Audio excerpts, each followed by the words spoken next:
But I think one of the reasons why these people have this deep-seated anger and resentment is there's a bunch of people out there that have these lives that are deeply unsatisfying, because I think there are so many people that are working all day long doing something that is deeply unsatisfying and almost painful.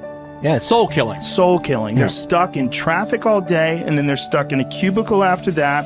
They relish the time to take a shit in the bathroom and look at their phone. I mean, they literally do that. That's a highlight of someone's day. They get in traffic on the way home. They get home after that, they're watching television, and they're You ever notice that some people seem to want to hang on to stuff that is bothering them? They're forever talking about it. They don't want to let it go. They've had a failure at something and it's grown. I can't get over it. They just can't get over it. Or somebody said something nasty to them. They don't want to let it go. Do you know what we should do? We should ask ourselves, everything that happens, is this serving you? Is this serving you? And if it's not serving you, get rid of it. You don't want anything in your life that's not serving you, that's not causing you to grow, that's not adding to the quality of your life. I don't care what it is. You will find some people, they just hold on to bad stuff. They hold on to problems. They don't want to seem to let it go. And that adds more problems. Whatever you focus on grows. The only thing that can grow is the thing you give energy to. Why would you hold on to anything that's not serving you? How bad does it have to get? I mean, to what denominator, to what lowest level do you have to reach before people really make up their mind to change? My message is, why wait? I mean, when you're feeling so altered emotionally, you feel so bad, that's the moment you could actually see yourself for the first time, because you're not answering your cell phone, you're not responding to all your texts, you're not watching TV, you're not going out to dinners, you're not calling people back. Something's altered in you, and you're starting to become self-aware, right? I dare you to analyze yourself first, your company first, your character, your behavior, your work ethics. I dare you to analyze it and see if there's any change you can make. See, you cannot manage time, but you can manage activity. You can manage your activities. Make certain that what you're doing really makes a difference. Make certain that you're spending your time on activities that are productive, that are taking you in the direction of your goal. If you think about the person that you want to become, what's that person do every day that you don't do right now? And when you start to do the thing that the person you want to become is doing, you leverage something called behavioral activation therapy.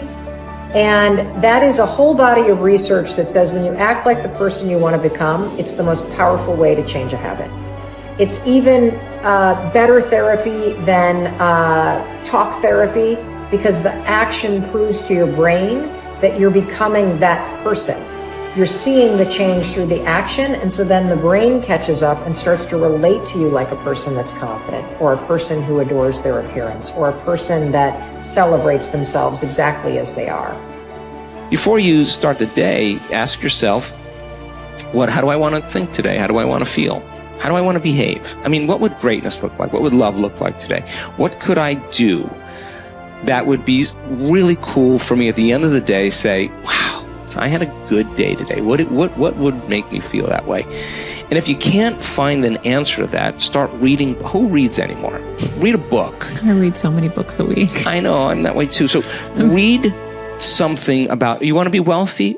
Read a book about someone who became wealthy, and get real and realize they may have failed 50 times before they actually pulled it off. Or what were their characteristics? What were their traits? What made them? So it wasn't about their wealth, it was about who they became.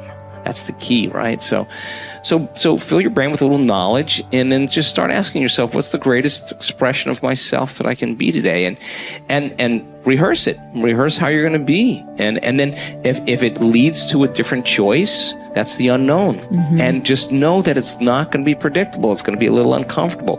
That's where the magic happens. If you can stay relaxed and awake in the unknown, things get pretty exciting. When you're back to the known, you're back to the familiar. Don't expect anything to change in your life. And if you say it's that person or that circumstance, you defaulted and went back to the program of the victim, allowing your outer environment controlling your thoughts and feelings. If you truly do this well, This is what I discovered. If I truly feel the feelings of my future before they occur, and I live in that state, I'm no longer looking for it to happen. How could I look for it if I feel like it already has, right? So I try to stay in that state, because then I'm not separate from it. And that tends to be when the magic happens. There's no control anymore. There's no predicting.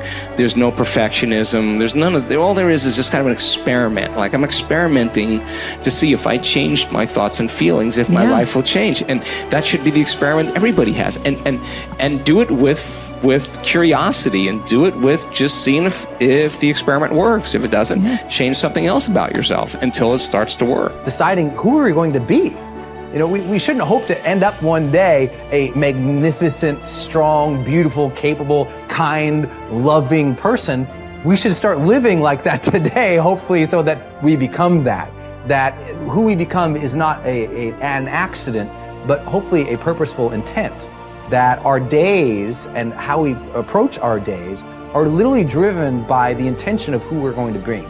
That we bring our character into each of the circumstances of our lives, and by doing that, maybe we can't always direct every circumstance of our life. We can't control everything, but we can certainly control our responses to them. We can certainly dictate who we're going to be in those circumstances, and that helps us achieve our ultimate destiny that we desire, not one that just lands on us. I think the other thing that really comes to people's into their power is when they really discover that, you know, each of our days is something that we can also design. Not just design who we're going to be. How are you going to design your day? What's this day going to be about? What's going to get your attention? What's going to get your focus? And what should not be getting your focus is just your inbox, or just what I call browser blackout, clicking around on all these blue links or images, or swiping here and swiping there, and then losing 4 or 5 hours of your day. Because what ends up happening for so many people is they lose 2 or 3 hours to distraction each day, maybe 4 hours of distraction of television a day. And over the course of their lives, now a decade is gone of opportunity, a decade of missed opportunities to connect with your family, to achieve your dreams, to work a little harder, to contribute that thing you always contribute, to learn that skill that you wanted to learn. Like, we have to decide on our days. We have to design them. We have to wake up and decide what this day is going to be about, what's going to get done, what's going to deserve our focus, who will we reach out to, instead of just responding to everybody else's needs. Look back over your life and ask yourself, what activities, behaviors, or decisions have been most responsible for my success in life to date? You will probably find that less than 5% of the things that you have said or done have accounted for most of the success you have enjoyed. You may find that it was your unique ability to solve a particular kind of problem or to take advantage of a particular type of opportunity. You may find that your special talent was an interpersonal skill that enabled you to influence and persuade other people at a particular time and place. You may find, on analysis, that it was an ability to take charge and accept responsibility for accomplishing a particular goal. Whatever has been responsible for your successes in life to date may be a good indication what you should be doing in the future. Analyze your work based on the measure that I call return on energy. Leaders in every field deliberately apply their talents and energies where they can achieve their greatest return on the amount of energy, mental, emotional, and physical, that they invest in any endeavor. They refuse to take on jobs or work in areas where they cannot perform at exceptional levels. They treat themselves as valuable resources, and they spend their energies very carefully. One of the questions that you might continually ask yourself is this the best possible use of my time and energy?